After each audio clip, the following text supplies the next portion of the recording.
Same.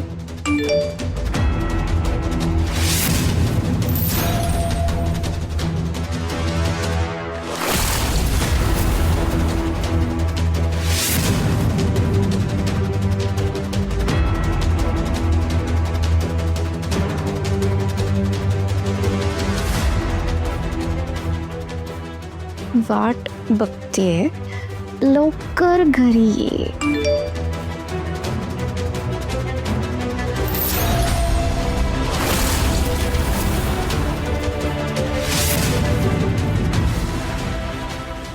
एवढं झालं तरी आज देवांश परत शमिकाकडे जाणार आहे. तसं कसं होऊ शकतात ते? नक्की चाललंय तरी काय?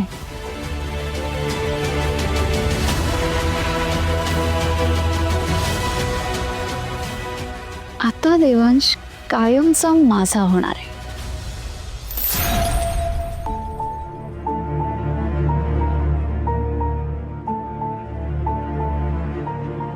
एकच गोष्ट किती ताणून धरणार आहात सई?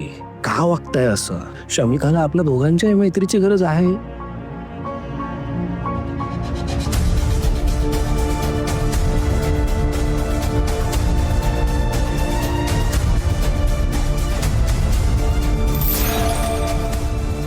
सईंना सांगू का मी शमिकाकडे चाललोय ते? पण त्या परत चिडल्यात तर? पण मला त्यांच्यापासून गोष्टी लपवायच्या नाहीयेत. मुळात मी काही चुकीचंही करत नाहीये, तर का घाबरू मी?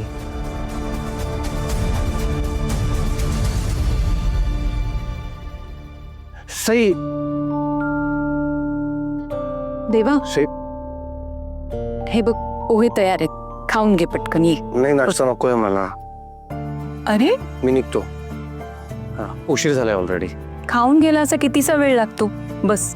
नाही ऍक्च्युली मी शमिकाकडे जाणार आहे, सो तिकडे होईलच काहीतरी खाणं. ते शमिकाकडे जायची काय गरज आहे? काय गरज आहे म्हणजे? मैत्रीण आहे ती माझी, आणि मुळात तिला गरज आहे आता. माई पण नाहीये, सो असो येतो मी. अरे काल तिच्यामुळे तुमच्यात इतकी भांडणं झाली आणि तरी तू तिलाच महत्व देतोस? तिच्यामुळे भांडणं झाली नाही ताई. सईंना जो गैरसमज झाला ना, त्याच्यामुळे भांडणं झाली आहेत. मी येतो.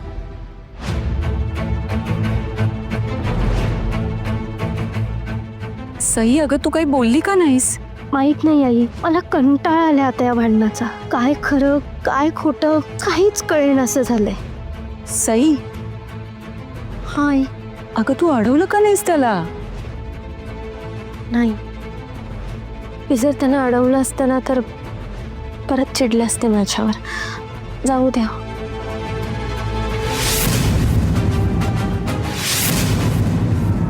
शमिका,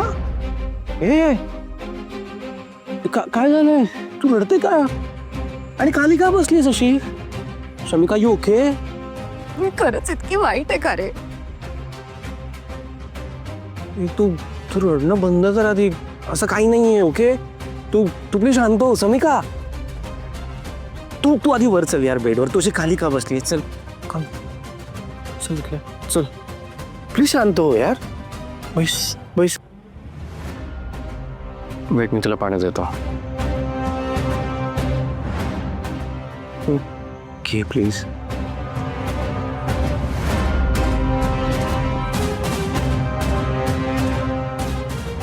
ठीक आहे. थँक्यू.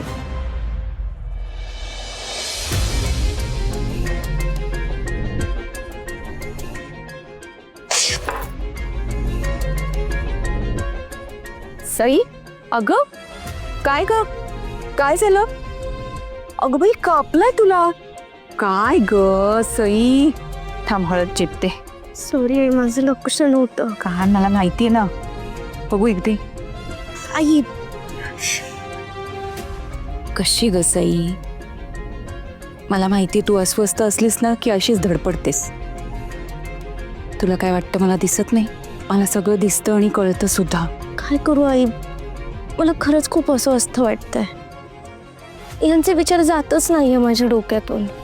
मी अति विचार नाही करत आहे. नाही, अजिबात नाही. कधी कधी आपलं मन आपल्याला संकटाचे संकेत देत असतं. आता तरी त्याच्याकडे दुर्लक्ष करू नकोस. आई, हे बघा, पण माझ्यामुळे देवांशना त्रास झाला ना तर मला नाही चालणार. उगाच त्यांना असं वाटायला नको की माझा त्यांच्यावर विश्वास नाहीये. अगं असं काही नाहीये. मला माहिती ना, देवांश लहानपणापासून असाच आहे. कुठल्याही मित्रमैत्रिणींच्या मदतीला अगदी धावून जातो. मग ते मित्रमैत्रीण आपल्याला फसवेल असं त्याच्या मनातही येत नाही. पण तुला माहिती आहे ना, ह्या वेळेला गोष्टी वेगळ्या आहेत. तू जा सई. बरोबर आहे तुमचं. उगाचच मी अतिविचार करत बसते आणि नंतर त्याचाच मला खूप त्रास होतो. तू असं कर, तू फोन कर त्याला. हो, मी करते फोन.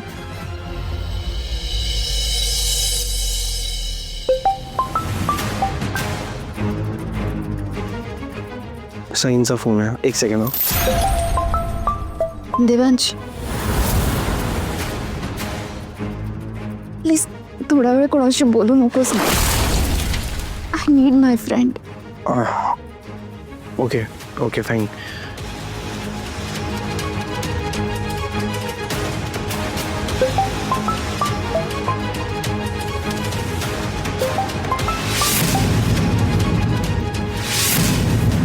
शमिका, मी तुझ्यासाठी कॉफी आणतो. तुला जरा बरं वाटेल. आलोच.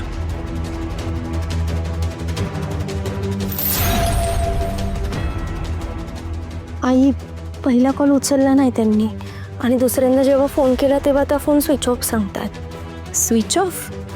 पण देवांश कधी फोन स्विच ऑफ करत नाही. तेच तर. आज सकाळी मी स्वतःहून त्यांचा फोन चार्ज करून दिलाय. त्यामुळे बॅटरी लो असण्याचा प्रश्नच नाही येत. सई, अगं तो त्या शमिका बरोबरच आहे ना, मग तिला लाव फोन. लावते.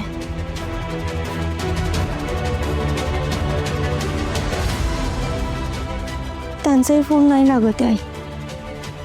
आई, मला ना टेन्शन आलं आता. एक काम करू का, मी जाऊ का तिकडे त्यांच्या घरी? तुझं मन तुला सांगतंय ना, मग जा बाळा. त्याला राग आला तरी हरकत नाही. आणि डोकं शांत ठेवा. होय, मी आलेच.